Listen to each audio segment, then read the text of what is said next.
So that brings us to day 3, and this was the first day of our factory visit. So we were visiting 2 clothing factories, one to get our labels and one for our shoes. So it was, I guess, it was pretty nerve-wracking when we went to our first. Like, this was the first time we ever made relationships with any type of factory owner, no matter what it be, clothes, t-shirts, shorts. It was a factory owner lady. So we had our translator call up and arrange a meeting so we could meet with them in the morning. So we got in the morning, and this brings us to, it was pretty nerve-wracking because, as you know, Juan decided to give over his iPhone.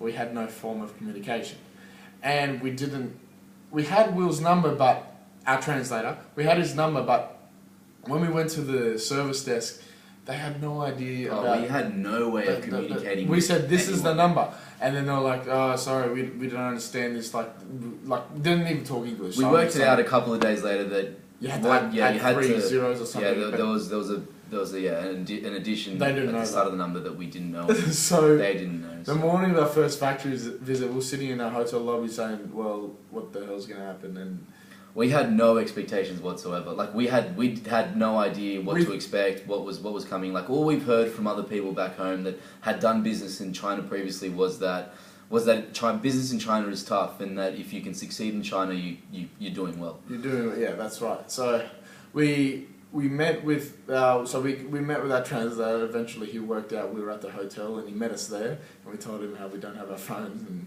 it's all good. It was very understanding. So we first used a taxi. So we got in the taxi, went down to the factory. It was about 50 minutes away, and when we got there, yeah, it was different. So we got out.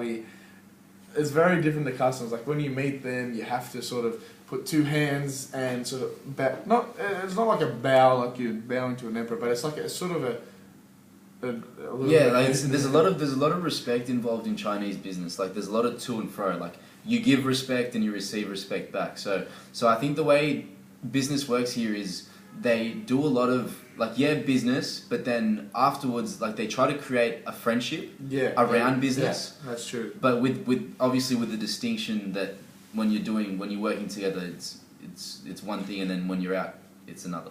So yeah, when we met with the company, and they take us in, they offer us tea, and which you apparently have to accept. Yeah, that's one thing we picked up. Because sometimes no, we don't want anything in that. And the translator's like, boys, get the tea. We're like, okay. So we got the tea, and then you lay down. So they have, I guess, they just lay down everything options, and you're like this, and it's very hard because me and Juan are saying, well, we want this like that, and the edge cut like this, and then we have to tell the translator that. Then the translator tells them that, and then the Chinese talk back to the translator, and then the translator talks back to us. So the lines of communication, it's very difficult. Not direct. It is by no means is it direct. I think we've been lucky in that the translator we've had has been absolutely amazing.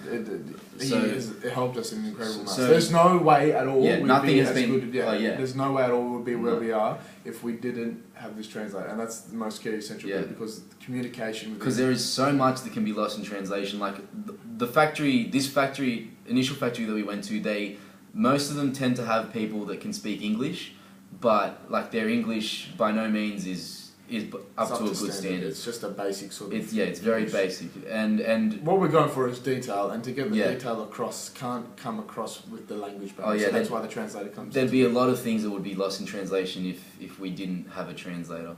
So it's been... I think that was the first experience we had. So, but overall, the label factory, the meeting was very smooth, and it was, I guess, you could say, semi-successful, and after that, as Juan said before, they love relationships more than the actual business. So we gave them over gifts, we gave them a bottle of wine, a stuffed toy, and key rings with Australia on it, and then they really, really like that, and they think that's a very kind gesture. And then after that, they decided to take us out to lunch at the time. Yes. And they drive us in their little cars. They take them to their favourite restaurant, and they shout us some sweet meals. Oh yeah, I think that's been an amazing part of the trip.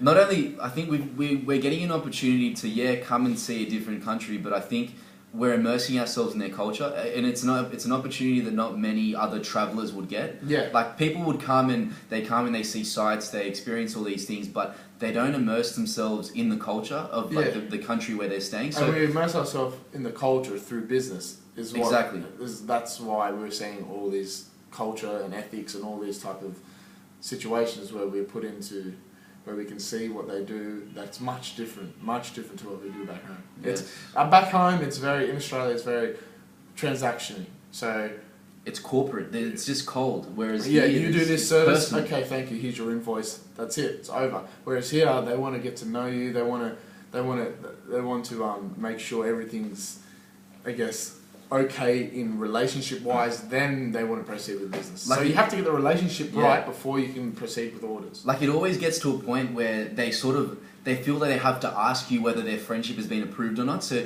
they'll ask like, "Are we friends? Are we friends?" And then you say yes, like yes we are.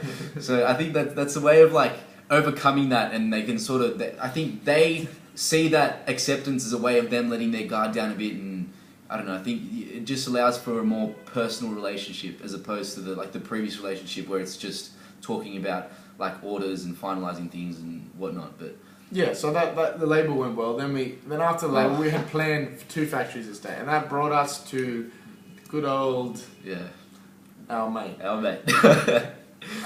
He was for the shoe, so he didn't actually have a physical factory here in Guangzhou, but he had a head office here. So we went to the head office. Once again, we worked out to use the metro system now, so it's much cheaper, according to like 120 and then it drops down to 8 for travelling. So we learned how to use the metro system. Once we get off the station, we call the factory and they pick us up from the station. It's always around 5-10 minutes away max. So we went to the head office, and what can you say? We met up with the shoemaker, and that was an experience. I think because we really experienced what the tough business Chinaman is, what they were talking about back home. When everyone said they're so tough, they scrutinise you, they deal very hard. That's what we experienced with this one. So we went into the first meeting like expecting the worst, like expecting that tough Chinese businessman. But I think we were surprised to have gotten a very welcoming, humble woman like that owned the company. So after that meeting, we sort of looked at each other and we said, "Oh well, that wasn't that bad. Like, what are people back home going on about?" And then we experienced the next factory. That factory was hands down exactly word for word what everyone builds up Chinese business. What it is to be like. It's not like it's just very back and forth. And once again, there's a third way. So we have us, translator, owner, and then back to translator, then us. So that's another degree of difficulty. But in terms of difficulty, it's just, can we put this like this?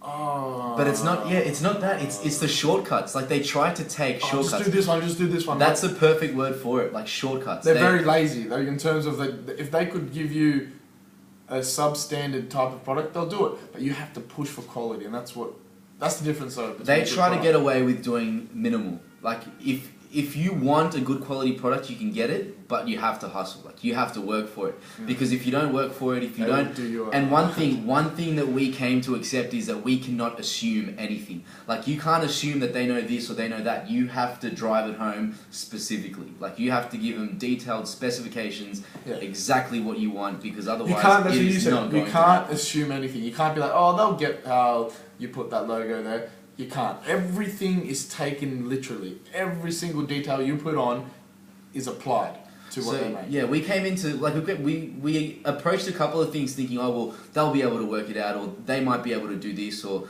that's pretty like logical. But no, like it doesn't work like that. Everything has to be in detail. But as I said, once we did pretty well, and we got through it and eventually got what we want, and we're going to get the sample in a few days. So we'll I guess we find out sooner or later whether or not he can. I think we made a lot of progress in terms of dealing with the Chinese businessman. At the start, he was, as Daniel said, it was very back and forth, and he was trying to. I think he was trying to test the water. He wanted to see what we were like in terms of like how accepting and how flexible we were with what we wanted. But as soon as he saw that we would not budge, he changed his tone and he sort of became a bit more accepting and a bit more compliant, which was some good progress. We eventually got what we wanted, which is what you have to push for. Yeah.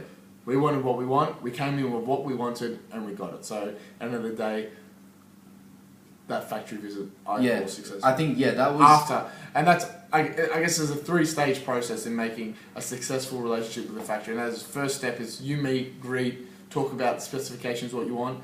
The second is the sample, and once they make the sample to your requirements and it's 100% to what you want, then you make whatever you want. Then you say to them, okay, go ahead and make. That's it. I guess it's a 3-step process. But besides that, yeah, good trip. great day. Great day. Oh, stressful. But it works out. Stay Foenix.